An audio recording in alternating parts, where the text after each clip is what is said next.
Alabama has been evolving how they handle allocated whiskey for the last 5 years or so. I'm actually hearing that the bottle counts are going to be really low at the stores. This is the most dead I've ever seen in my entire life. 24 Elijah Toasted Private Barrel. I want that. That's out of all these. I'm fourth in the walk-up line now. You got your pick? I don't know what to pick though. So it is fairly early in the morning here in Opelika, Alabama, and we are headed to the Alabama ABC Quarterly Allocated Whiskey Release. It's a bit of a mouthful. Alabama has been evolving how they handle allocated whiskey for the last 5 years or so, and it appears as though they may have made another big change. So we're gonna head over there, check it out, see if they indeed have made some changes, see if it had an impact on the lines of people that usually show up to these things. And on the way, I'm gonna fill you in on how they've been evolving it and why I think this is definitely not the final iteration. Pre-pandemic here in Alabama, getting whiskey was pretty easy if you put in the effort. You could just show up to the store on I think they were Tuesdays the trucks ran back then, and if the truck showed up and whiskey was on it, you could walk through, you could buy one of every single allocated bottle they had. So if they brought in 5 different allocated bottles, you could take one of those home. And so it was just a matter of showing up early. There were probably 10, 20 people that showed up regularly in the middle of a work day to actually go grab bottles of whiskey. And so the getting was good. Like, got a lot of allocated bottles that way. Not really a super fair system overall for people that had jobs where they couldn't just take off on a Tuesday to go bourbon hunting. And so Alabama eventually changed it and started doing the releases on a Saturday. With that, they also started posting what bottles would be there. So you don't have to guess, is something coming in, and come stand in line and wait around and get nothing. They actually started being as transparent as they could possibly be on what bottles would be there. Now, they still haven't posted ahead of time how many bottles, and that's going to be an important thing today as well. But they did post what bottles would be there. So you could decide if you wanted to try to get one of those bottles. You could show up, you could wait in line, and you could hope to get one of those. So the problem became when there was a super desirable bottle, people would show up days ahead of time, and they would be there camping in a liquor store parking lot for days and days and days for that bottle. So they eventually evolved it to where a normal month, you would have bottles that are not super allocated. And so you'll get your Blantons, you'll get your Eagle Rare. You know, there's gonna be some things in there, but they're not gonna be like super highly desirable where people are gonna stand in line for days for them. And they moved some of those bottles to a quarterly lottery system. And with the quarterly lottery, every quarter they have a drawing. They put some more highly allocated stuff in there, but they draw 50 people's names that could then come in, you know, get those bottles ahead of people that are waiting in line. The thinking being that would get rid of a lot of the highly allocated stuff and not as many people would show up and wait in line. And I think that was good thinking. That just kind of coincided with bourbon taking off and exploding, and thus didn't necessarily have the impact. Like, there were still a bunch of people there waiting in line to get the leftover bottles. Alabama's, for a long, long time, their super allocated stuff, the Van Winkles, the BTACs, all of those things are saved for the end of the year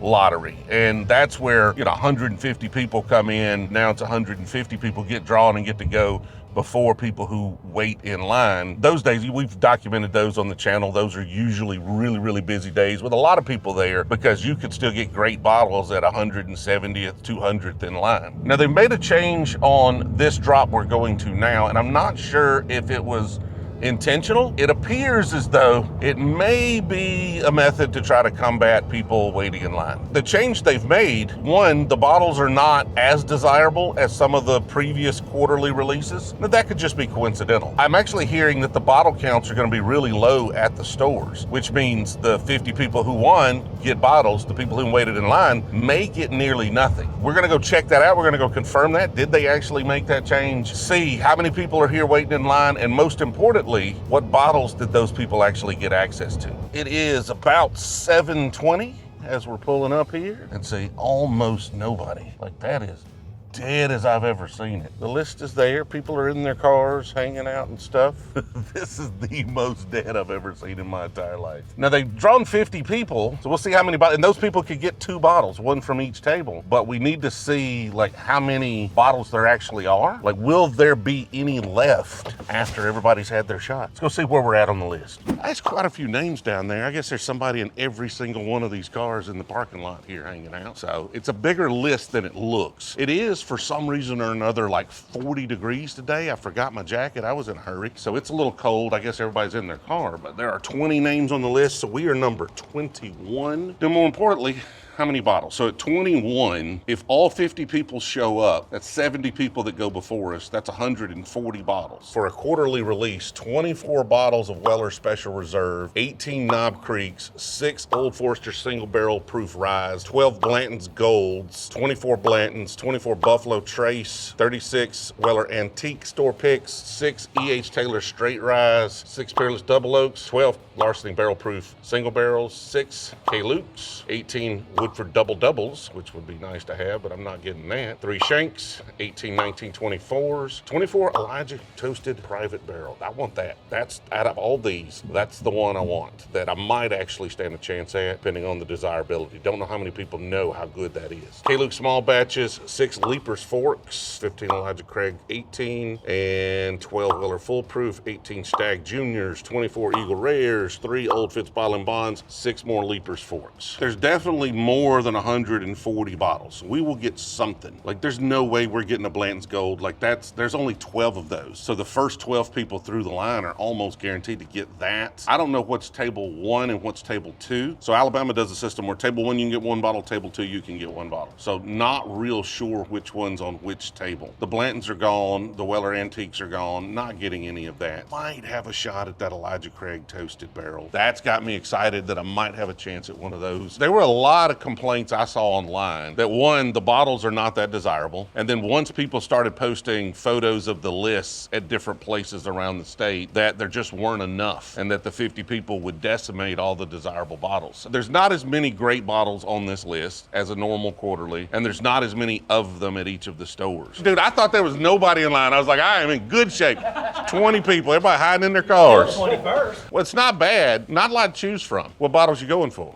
Weller foolproof if it's on the table. Obviously, Stag if it's there, but I doubt it'll be there. I mean, I'm assuming you didn't win. No. 50 people in line before you. It's I'm gonna be hoping not tough. everybody shows up, and then Yeah. I'm also been praying all night that everybody grabs a regular Blanton's before me. So Yeah, well, you got the Blanton's Golds. There's not that many great bottles on table 2. It'll be gone. So Weller Full Proof is on table 1, Yeah. and Blanton's Gold's not. No. Yeah. And Weller Special Reserves on table 1, and regular Blanton's is on table 1. Don't tell anybody what I'm looking for, because I don't want anybody to grab it. Private Barrel Elijah Craig Toasted. We had some out here last night tested. I mean, Yeah. we If sampled those are barrel proof, man, those have been so freaking good. What time did you get here to be third? Well, I was 4th. Dan is gone, so I moved up one. Yeah. But I was 4th at 9 o'clock last night. So there was people here, and we all had bourbon. Okay. March Madness was still going on till like midnight. Yeah, we so we watched- broke true. out the iPads Yeah, we and had watching 2 iPads up there basketball, watching drinking, and you samples. know it better than anybody that the camaraderie is what it's all about. Hell, the bottles are just a reward for being out here and hanging out. So I'm wondering if this is an intentional change to try to cut the lines I don't down. know. There's 100 and what? Yeah, so if you take out on table 1 the Blantons, regular Blantons,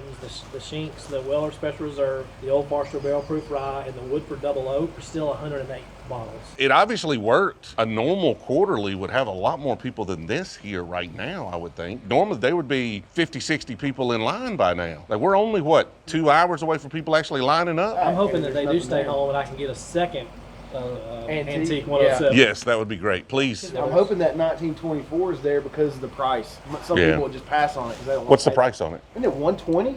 I don't know what's going on, but I've talked to a few people that have bought 1924 at below MSRP in the last month. I did in South Florida. We got one, I forget, I think it was like 108, something like that. I think this year they've put a lot more of them out. They're maybe not flying as fast as they did when they were first released. So I think you're going to see those 1924s be more available. Maybe the price comes down a little bit.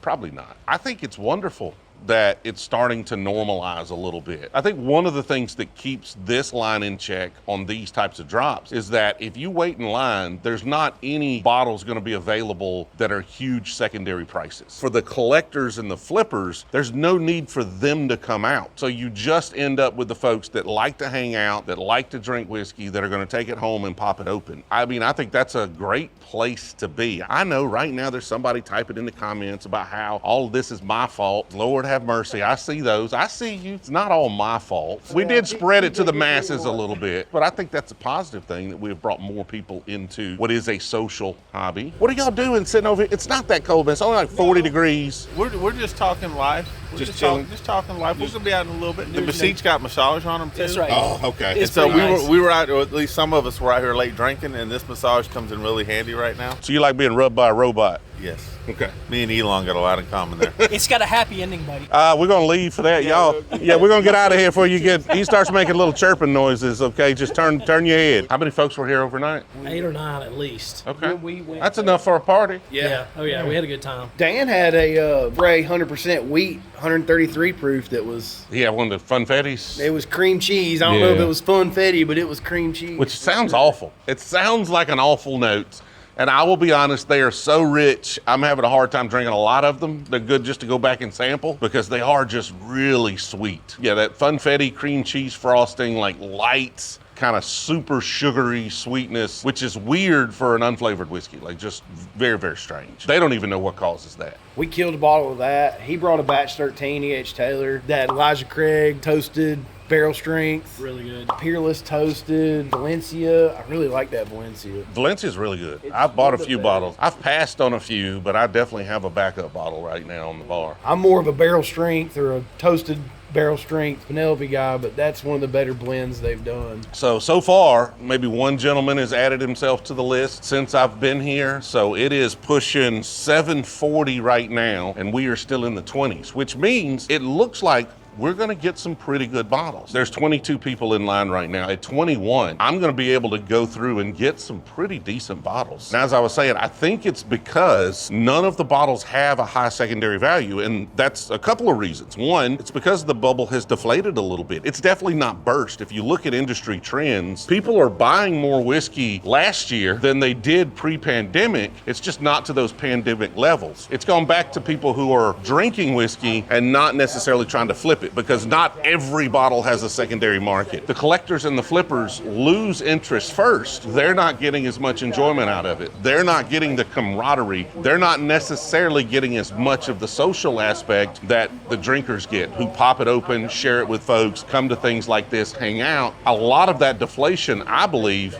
are the collectors. The Beanie Babies have gone down to MSRP, and there's no sense in collecting Beanie Babies anymore. There's still obviously a lot of bottles with secondary value. They'll still go after those, but as those get harder to get with lotteries and things like this, no sense in putting in effort for the other bottles. So as long as you're not going after the rarest of the rarest, heck, this is freaking great. And I'm gonna maybe get a Weller Antique single barrel store pick and that Elijah Craig toasted barrel proof that I want. And who knows what access we're gonna have to other rare bottles as well. So we'll find out. I'm glad to see you out here, man. Dude, glad to be out here. I've missed a few of these. I was going to call you the other day and see if you were watching Auburn basketball at your house. You should have, man. I was.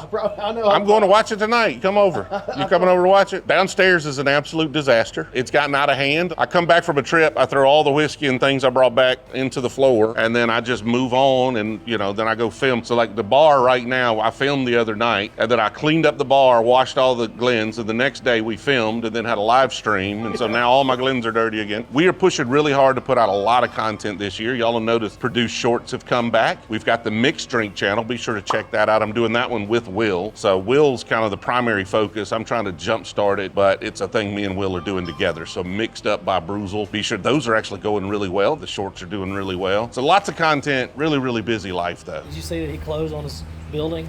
We did get a distillery building. Downtown Opelika? Yeah. We bought the old cleaning building right next to Auto Shine. Yeah, that's a great spot, though. You could call the barrels in the back of the Rick House train whiskey. That Quonset hut in the back, we're going to age our whiskey in. The owners that we bought the building from are pretty certain that came from the old POW camp. We definitely got to do something fun to tie that in. You may as have to well. give that back. May have to give that back. It's a historical Quonset hut. I heard that. They're trying to put the POW camp back. Yes. Well, but aren't there like warehouses on that space now? But they're still talking like building barracks like it used to be and all kinds of stuff. Look, for the right price, I'll make you a really good deal in that worn out Quonset hut, okay? This is a historical monument, okay? A lot of opinions, and I respect them all, and I appreciate y'all's concern, say that this is a terrible time to start a distillery.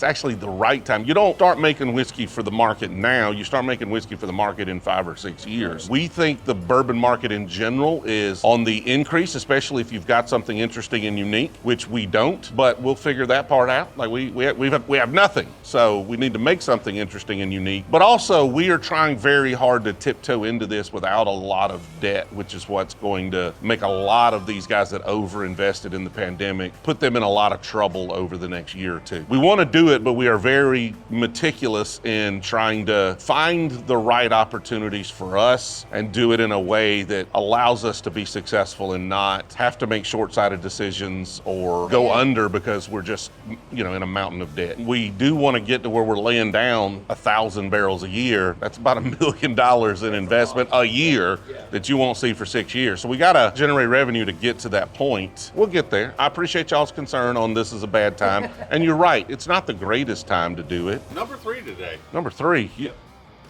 Did you win? No, absolutely freaking not. Oh, we got some controversy? No, no, Dan. So you're number 3. Dan was 4, right? Yep. So now you're 4. So I'm 4. Okay, you're 4. You've been lying to me the whole time. 3, 4, whatever. That's a whole number different. What are you doing after Spillway? You gonna take a break for yourself or back? Oh, no. This year's nuts. I think I've got a week at home to film. Like I got to film a bunch of videos, and then I'm in Kentucky for a week, and then I don't know. Like June, July are still kind of open, but they're not open. There's just a lot of stuff we're trying to plan. We got to get to South Carolina. We're going to do a distillery takeover at Southern Distilling. We're doing the Rooster Run, so we're working with old Dominic about buying a classic car, and I'm going to road trip it all summer, doing bourbon hunts. Maybe if I can find the right car, give it away. If I can't find a good enough car to give away, like it's got to be better in the budget, because I don't want to give away a piece of junk, so we may have to reconsider what we're doing there. Trying to find something that somebody would want and then road trip that. So you're the walk-up list? I'm on the walk-up list. The wife and the mother-in-law actually won spots. Okay, so they won spots here. That's why you came here instead of in Montgomery. Exactly. Yeah, they got number 22 and 29. So you're going to load up today. I'm 0 for Infinity, registering. Oh, yeah, I've never won. I won 2 annuals. On my mother-in-law, she's only registered twice, and she's won twice. My wife's registered 4 times and won twice. What are the odds, statistically speaking, that someone like myself never has won any of them? And your wife is like 2 for 2 and then a 2 for 4. Does seem like there's a lot of the same people that seem to win regularly to stuff. And I'm wondering if there's some glitch with their system. So like once you win, it increases your likelihood of winning again. It's just a weird thing to see somebody that wins that much when others win. I've won never. 2 annuals back to back. And then this past annual, I got my wife to register, and I got 3 friends at work to register. One of them won. Nobody likes you, man. Yeah, I know. Nobody. Yeah, like me. Taking my ball and going home. Well, if you've never tried the King of Kentucky, I've only gotten the privilege of trying it at his house, and it is fantastic.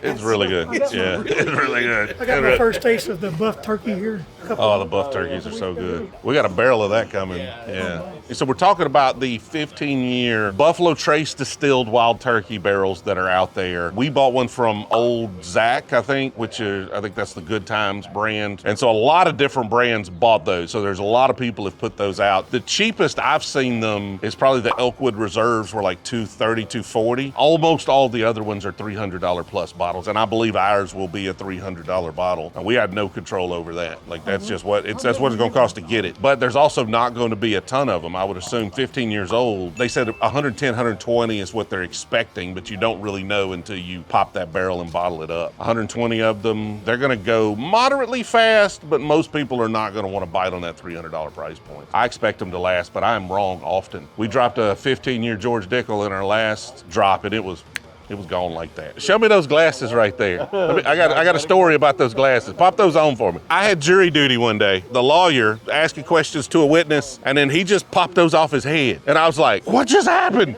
Like I'm sitting there, I was like, did he just Hulk out and just break his glasses off of his face? First time I'd ever seen those. I was like, I have no idea what this guy just did. And then he popped them back together. I was like, well, that's not near as cool as I thought it was. I thought this guy just hulked out up there. Do I look smarter?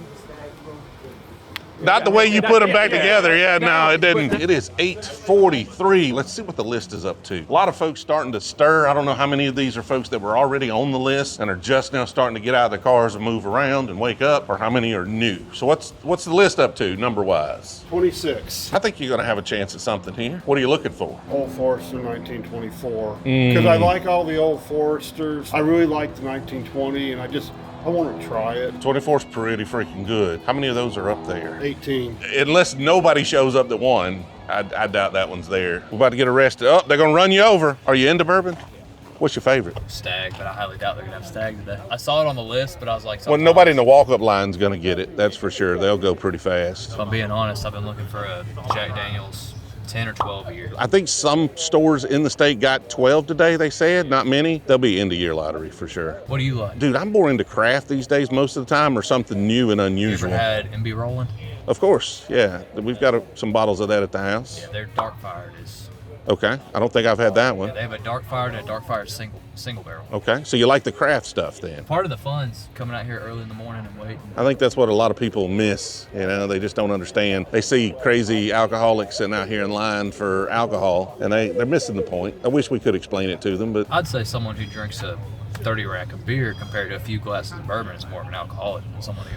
that's what I try to explain to people. You know, me having 1,000 bottles of whiskey open at the house, if I was an alcoholic, they'd all be empty. Exactly. Y'all have fun today? And like I said, we're not doing anything wrong. They don't bother us. They're usually cool. He wishes he was in line. It's getting long lines now. A lot of winners here. What number did you get? I got 12. That's pretty good. What bottle are you going for?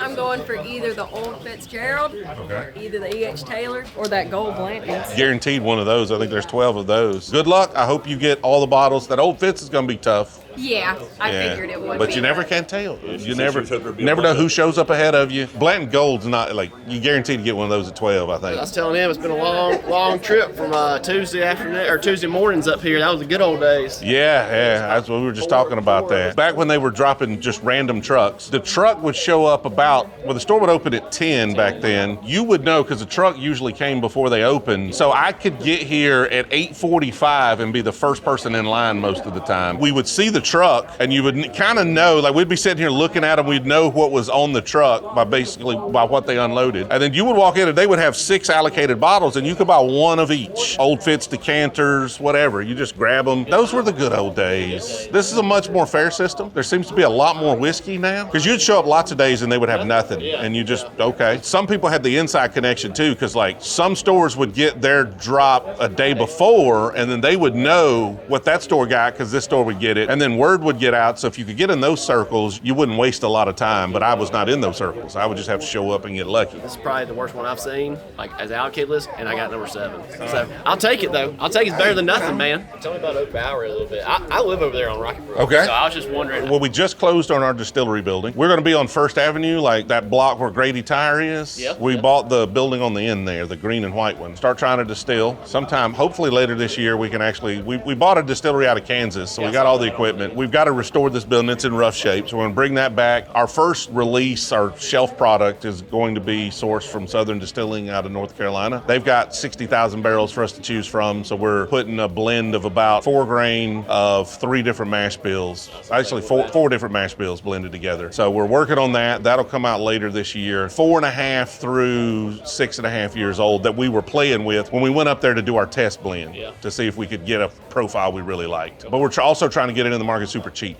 Like our goal is to get it at a $50-ish bottle, cash strength. It's hard to get into that market. I mean, at $50, I guess you got Blue Note and you got Green River. Old Dominic now, their cash strength is now $55 on shelves in Alabama. So there's not many. I don't travel, just with the intention of bourbon hunting. But when I go in between, when I'm off, I'll go look for stuff. And it's crazy to see the different markets. You'll find Eagle Rare on every shelf here, Blanton's on every shelf here. And it's just, It's always fun when you go on vacation out of Alabama, even to Florida and Georgia. Completely different. This is the first time ever since the very first time they did it. The very first time I was number 1 at East Chase. So I got the Heaven Hill 18. Since then, this is my second one. And got number 10, so probably going with Stag. They have the gold Blanton on table 2. So Wow, it's at table 2. Blanton's Bland's is table 1. Gold's table 2. Maybe once we get in there, it might be on table. That happens. What was it? When they dropped the Old Forester 150th a few years ago, it was on table 3 where you could buy 2 of it. Everybody went through could buy 2 of them. They put it on the wrong table, and it's like. It's Alabama fans, dude. They're putting this together. Yeah. Al, nice to meet you, Al. Did you win, or are you in the walk-up line? I won. I'm number 11. Oh, man, lucky you. What bottle are you getting? I wanted the old Fitz, but with 3 bottles, I'm not going to get that. I mean, you might, if a bunch of folks don't show up in front of you, unless they're all just like Blanton's drinkers. I think that's what everybody's hoping. The first 15 are just Blanton's drinkers. You're going to have a lot of excellent choices at that number. What's the line up to? 42. 42. Are y'all all winners? Okay.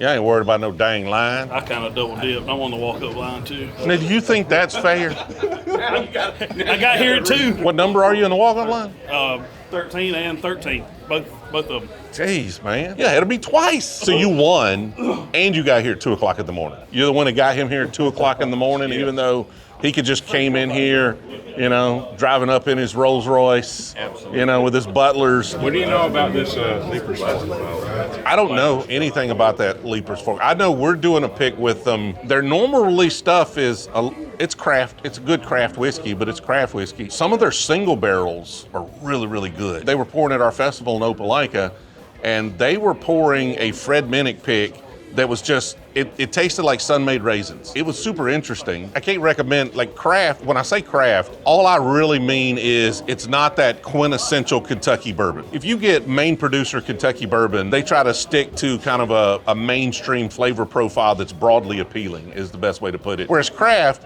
it really depends on your palate as to whether or not you're gonna like it, because sometimes they can be a little more oak tannins, a little more woody. Sometimes they can be doughy, or there can be kind of unusual flavors that are not mainstream. They may be fantastic and you may love them. And like I said, I've had single barrels from them I absolutely love. Unless I try it, and I think most people would like this, it's hard for me to recommend it. So what number? I got 29. Okay.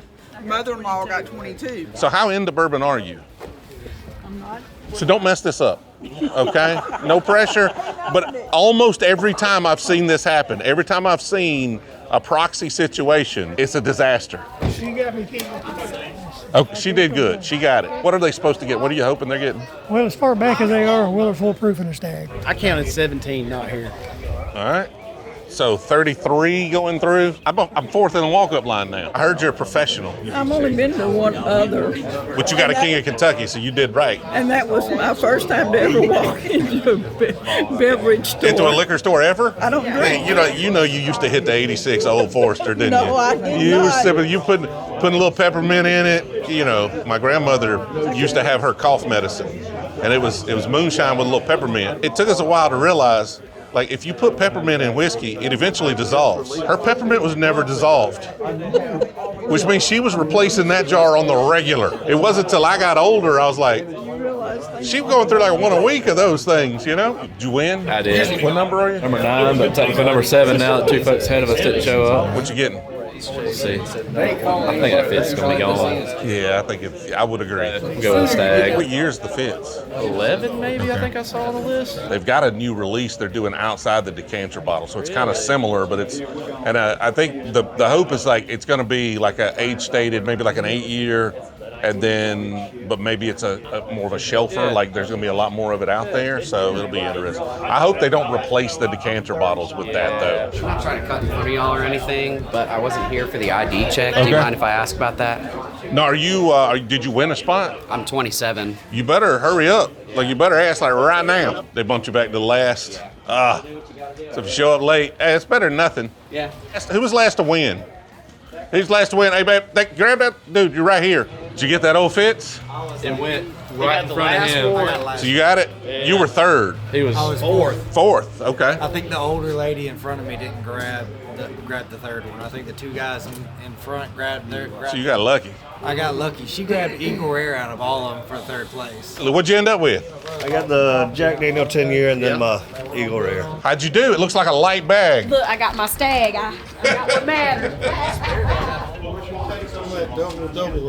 Oh, I don't love the price. It's a really good bottle. I just hate that they jacked the price up like that. When Woodford Double Oaked is $60, and then they just put it in another barrel, and now it's, what, 3 times that price? It's good. I just hate that they dropped it for that price. I've passed on a couple opportunities to buy one from somebody. I was like, I'll find one hunting. I haven't had this release of it. I had the distillery only small bottles. I really liked it. It wasn't like, that's the great thing about Woodford. It has a nice balance. So this is just some extra oak punch to that. It's not too, the one I have is not too oaky. It's like you got an Eagle Rare. Not bad. Not bad at all. You're a professional. A lot of Weller antiques flying though. Yeah, the antique 107. I need like 10, 15 people to just pass on that. Did you get what you was going for? Jack and Peerless. Hey, nothing wrong with that. It's a good score. One person who got a Blanton's yet. Oh no, I don't think so. No, that's going to be left for you. There's going to be plenty for you, man. There's got to be one person in the 50 who got one. Well, so there was a person that was top 3 that did not. I think they said she grabbed an Eagle Rare instead of the Old Fitz. Did you do good? I got what I wanted. I would think that's doing good if you got what you wanted. Like, how can you do better than getting what you wanted? What did you get? I got Dag and the Elijah Craig Toast. That line, they're not going to decimate that bottle. You're going to get one of those. Yeah, they're going to be enough pass on that. Especially with Jack 10s. I don't know what table that was on. They are in there though. There's too many. It's going to be there. All right, I'll walk up on this car and get it back. Welcome, folks. Don't forget your spot. I know exactly where I'm supposed to be. Oh, there's Weller Foolproof and 107. Now I've got a decision to make. So I got a couple 107. Maybe light on the Foolproofs though. Jack 10, 1924. You got your pick? I don't know what to pick though. I got to take the Foolproof, I think. I have a couple of 107s. Is that the toasted barrel, private barrel, Elijah Craig right there? So yes, I will take this bottle right here. Thank you. So there is a Woodford double oak there. With that price, I think they'll stick around for a little while.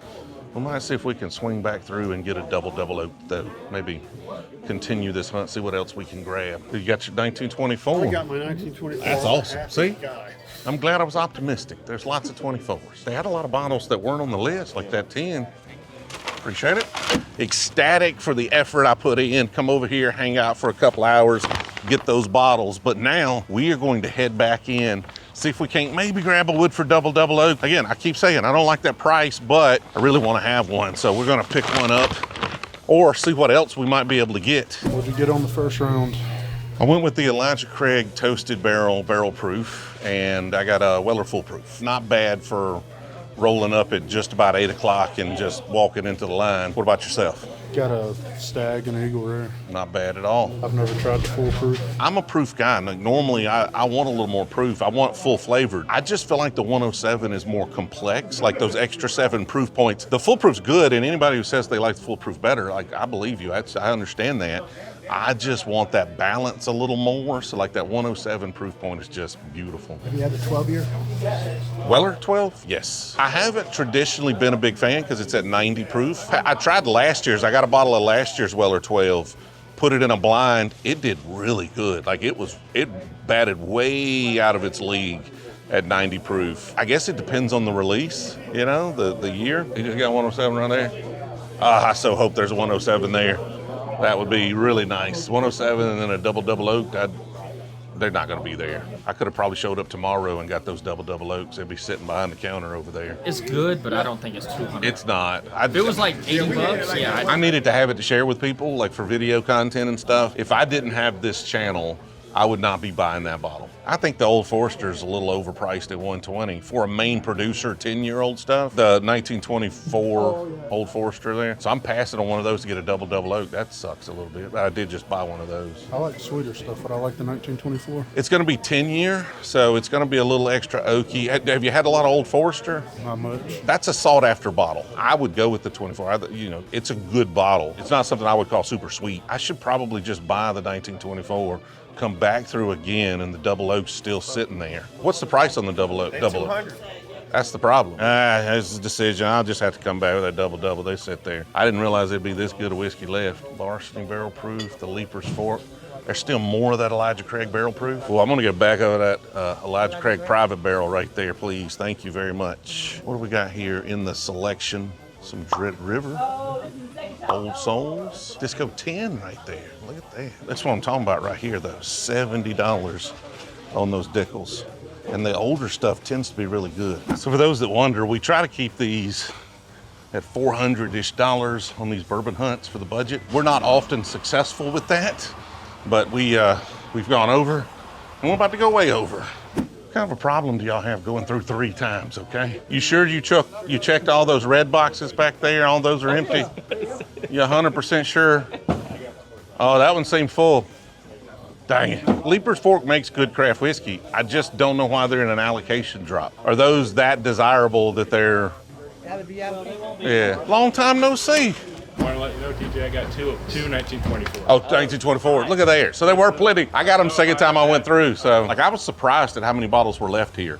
And I guess there was just such a variety. People were, you know, they had different tastes than me and they were taking different stuff. Try to keep that budget to around 4-ish on these. Didn't do so well today, but we got a lot of bottles. We got some nice backups. I really want to share that Elijah Craig Toasted Barrel proof because it's so unusual, it's so different. I want to be able to just blow through a bottle sharing it and have a backup. So we splurged a little bit. So for rolling up at 7:45 and just getting in line, very successful day here at the Alabama Quarterly Drop. Wasn't as bad as everybody online made it out to be. All the people in the Facebook groups were freaking out, saying that they didn't put as many bottles out. Now that did seem to keep the line down. Normally the line's longer at these things when I get here. So that's probably why we got so many, is there were just not as many people in line as there normally are. There's normally 70, 100 by the time one of these things opened up. Had a good time, got some good bottles, hung out with some fun folks. Thank y'all for watching to the end. We'll see y'all in the next one. We got a little situation. I mean, the mirror, my door doesn't open far enough for my thick self to fit in. So we got a little situation here. I'm not really looking forward to this. There's a big console right here too. Oh God, this sucks. I might just have to wait. Like, I'm not very nimble anymore. No idea where these people are.